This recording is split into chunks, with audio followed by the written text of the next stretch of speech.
Hello po muli mga kapatid. Isang magandang umaga sa inyong lahat mga kapatid. Narito na naman po ako. Mag-share na naman ng salita ng ating Diyos mga kapatid.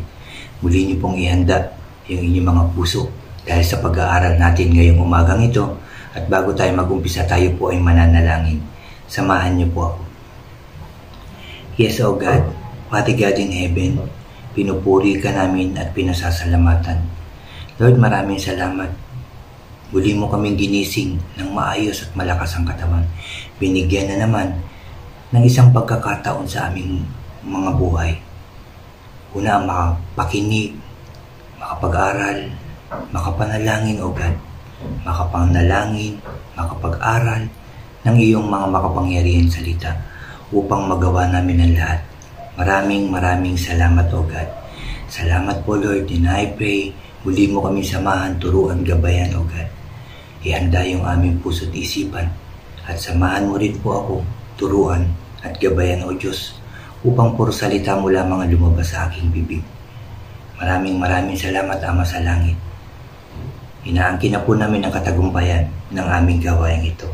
Pinupuri ka namin, pinasasalamatan, sinasamba ka namin sa tanging pangalan ng aming Panginoong Hesus. Amen and Amen. At ito po ang aking channel.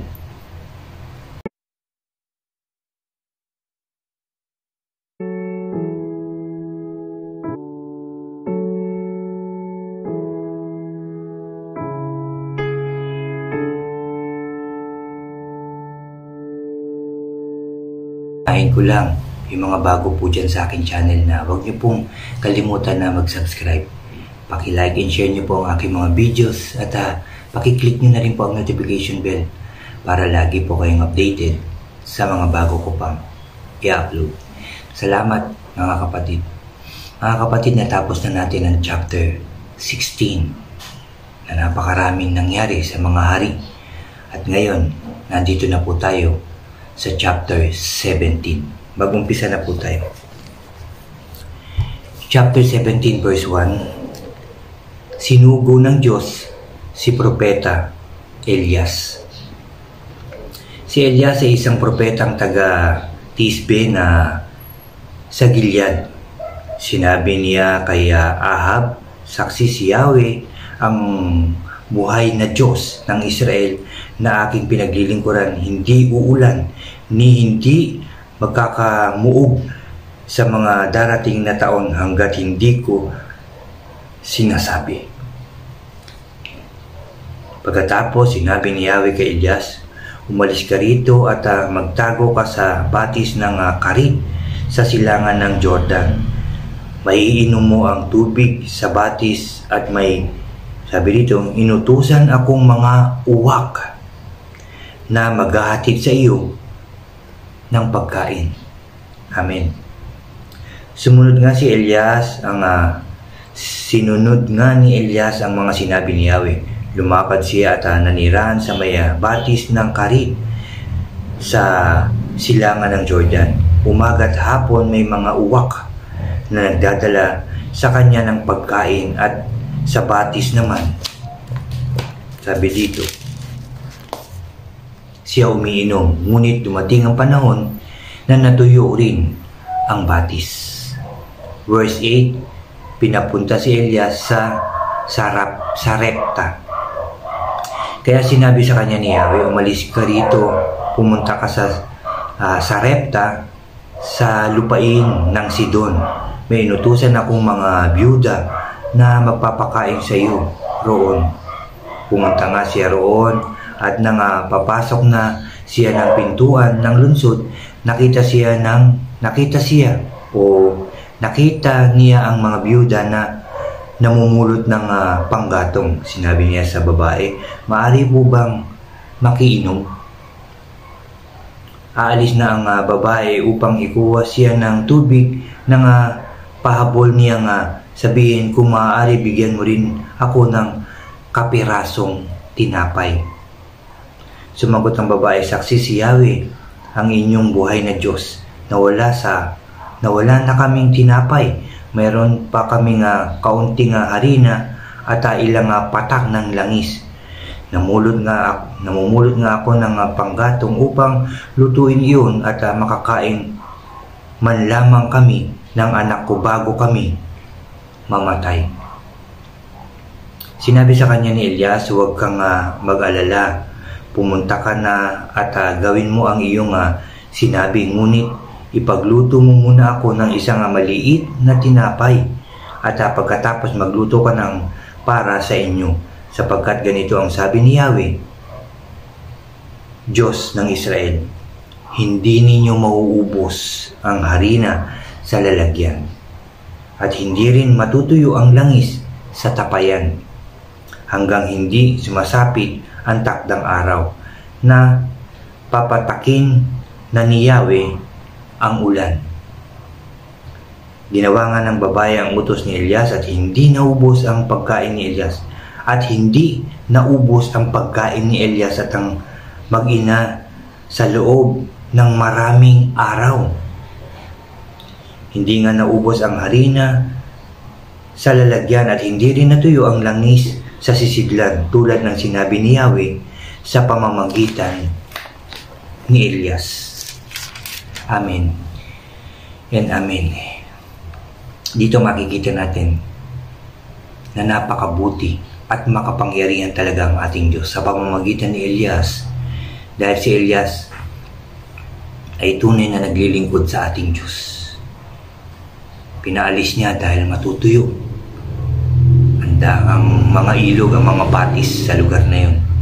Pinagtago siya, pero may mga uwak na nagdadala ng kanyang pagkain at may maiinom siyang tubig. At dumating din ang oras na tuyo nga ito, sabi dito. Ngunit pinapunta siya sa isang lugar, itong ang si Propeta Elias, at may magpapakain din sa kanya. Narinig natin ang sabi ng babae, no? Meron kaming kaunting harina at ilang patak ng langis para sila'y makagawa ng tinapay. Pero ano sabi ni Elias sa pamamagitan ng kapangyarihan ng Diyos, hindi mauubos ang harina at hindi matutuyo ang langis sa kanyang lalagyan. So nangyari nga ito. Hanggat hindi dumarating yung panahon na matutuyo o mauubos ng pagkain yun, hindi talaga ito naubos, mga kapatid. At yan po yung part 1 ng chapter 17, mga kapatid. Makapangyarihan po talaga ang ating Diyos. Marami nang nangyari sa ating buhay, pero ito pa rin tayo. Nakatayo, malakas, kumakain, may pagpapalang natatanggap sa ating Diyos. Lalo-lalo na nang simula tayong makakilala ng lubusan sa ating Diyos, nang simula nang magbalik loob tayo sa Diyos, nang simula nang makinig tayo ng salita ng ating Diyos, at ito'y sundin, patuloy na lalo ang pagpapalang ipinagkakaloob ng Diyos sa atin. Patuloy ng kaayusan, kalakasan, katagumpayan ng ating mga buhay, mga kapatid. Yan ang tunay na kapangyarihan ng Diyos. Yan ang tunay na pagmamahal sa atin ng ating Diyos. Bagamat tayo napakaraming kasalanan, pagkakamali at pagkukulang sa Diyos, pero alam ko na tayo'y nagsisisi na. Tayo'y gumagawa na ng kabutihan. Tayo'y nagmamahalan na, nagpapatawad at nagpapakumbaba. Kaya tayo naman ay hindi pinapabayaan ng ating Diyos. Kaya ipatuloy natin yan. Ipagpatuloy natin ang ating ginagawa, mga kapatid. Lalo-lalo na yung ating paglilingkod sa ating Diyos. Paglilingkod na ihayag din natin, i-share din natin yung mga ating napapag-aralan sa ating pamilya at sa ibang tao. At hindi lang ito basta i-share at pakinggan. Dapat ito yung ating sinusunod din upang maganap ang mga pangako at yung mga nakalaan sa buhay natin na galing sa Diyos kapag tinupad natin ang sinasabi ng Diyos sa atin. Maraming salamat sa salita ng ating Diyos. Marami pang gagawin ng ating Diyos sa atin. Magpatuloy lang tayo sa kabutihan, pagmamahalan at pagpapatawad at pagsunod sa ating Diyos. Salamat sa ating Diyos, salamat sa kanyang mga salita, at salamat din sa inyong patuloy na pakikinig ng salita ng ating Diyos. Muli tayong mananalangin mga kapatid. Muli niyo akong samahan at ihanda niyo uli ang inyong mga puso at isipan. Magsiyuko tayo. Yes, O Lord God, aming Diyos na makapangyarihan sa lahat. Aming Diyos na banal, maraming salamat na naman sa iyong mga salita na aming napakinggan, nabasa, napag-aralan ngayong umagang ito. Dito muli mong tinuturo na kami sumunod sa inyo upang ang pagpapala ay hindi malagot, hindi maputol sa aming mga buhay, sa aming pamilya, sa bawat bansa, O Diyos. Lord, maraming salamat po sa aming napag-aralan. Inutusan mo ang uwak para pagpakain kay Propeta Elias. At nang matuyo ang batis, pinapunta mo siya sa isang lugar upang may magpakain din siya. Inutusan mo ang biyuda, O God. Salamat. Alam ko na yan ay mangyayari din at magaganap sa aming buhay, na meron kang uutusan para kami ay tulungan. O Diyos, salamat po. Salamat Jesus, salamat Holy Spirit. Salamat po Lord sa iyong kabutihan at pagmamahal sa amin lahat. Salamat sa pagpapala. Salamat sa pag-iingat po sa amin. Salamat sa pagpapagaling mo sa lahat ng may karamdaman. Salamat sa pagpapakain mo sa amin, lalo-lalo na sa mga nagugutom, O Diyos. Salamat sa pagbigay mo ng kasiyahan sa amin, Lord God. Salamat sa pagbuo mo sa bawat pamilyang nawasak, O God. Salamat sa pag-ayos mo ng bawat bansa at binigyan mo ang bawat bansa ng isang mamumuno na totoong may takot sa iyo at susunod sa iyo at magkakaroon ng pagmamahal sa bawat tao. In Jesus' name. In Jesus' name. Salamat po muli, Lord, sa lakas ng loob, talino at sipag na binibigay mo sa akin at sa mga tunay na naglilingkod sa iyo. Salamat po. Salamat sa lakas, Lord God. Lakas ng loob upang magpatuloy kami sa aming ginagawa, sa aming paglilingkod, sa aming pag-share ng iyong mga salita. Maraming salamat, Lord. Dahil alam ko po, kiniklaim namin na tagumpay namin sunod-sunod sa pangalan ng aming Panginoong Hesus. Marami pong ulit salamat, Lord. Salamat po. Salamat po. Pinupuri ka namin, pinasasalamatan, sinasamba ka namin sa tanging pangalan ng aming Panginoong Hesus. Lahat tayo ay magsabi ng Amen and Amen and Amen po. Amen.